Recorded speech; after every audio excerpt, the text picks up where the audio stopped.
Hi friends, இன்றைக்கி நாம் பார்க்க போகிற ரெசிபி தர்பூசணி பழ கேசரி. வாங்க எப்படி செய்கிறதுன்னு பார்க்கலாம். இதற்கு தேவையான பொருட்கள், நான் இன்றைக்கி இந்த டம்ளரில் தான் எல்லா அளவும் எடுத்திருக்கேன். 1 டம்ளர் ரவை.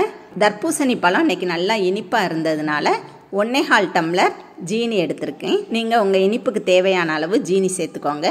முந்திரி சிறிதளவு, கிஸ்மிஸ் பழம் சிறிதளவு, ஏலக்காய் தூள் சிறிதளவு, நெய் 1/4 டம்ளர், தர்பூசணி பழ ஜூஸ் 3 டம்ளர். அடுப்பில் சட்டி வச்சு 1 ஸ்பூன் நெய் சேர்த்துட்டு ரவையை சேர்த்து அடுப்பை சிம்லேயே வச்சு ரவையை வறுத்து ஒரு பாத்திரத்துக்கு மாற்றிடுங்க.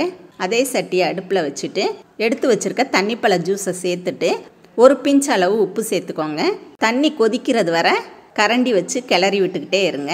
தண்ணி நல்லா கொதித்த உடனே அடுப்பை சிம்மில் வச்சுட்டு ரவையை கொஞ்சம் கொஞ்சமாக சேர்த்துட்டு கைவிடாமல் கிளறிக்கிட்டே இருங்க.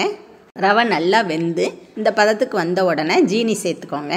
ஜீனி நல்லா மெல்ட் ஆகி இதே மாதிரி தண்ணியாக வரும். திரும்ப இது நல்லா கெட்டியாகிறது வரை கிளறி விட்டுட்டே இருந்து நல்லா கெட்டியான உடனே நெய், ஏலக்காய் தூள் சேர்த்துட்டு எல்லாத்தையும் நல்லா மிக்ஸ் பண்ணிவிட்டு அடுப்பை அமர்த்திடுங்க. அடுப்பில் ஒரு தாளிப்பு கரண்டி வச்சுட்டு 1 ஸ்பூன் நெய் சேர்த்துட்டு கிஸ்மிஸையும் முந்திரியையும் வறுத்து கேசரியில் சேர்த்துருங்க. இதில் நம்ம ஃபுட் கலர் எதுவுமே சேர்க்கலை. நல்ல ஹெல்த்தியான டேஸ்டான தண்ணிப்பழ கேசரி ரெடி.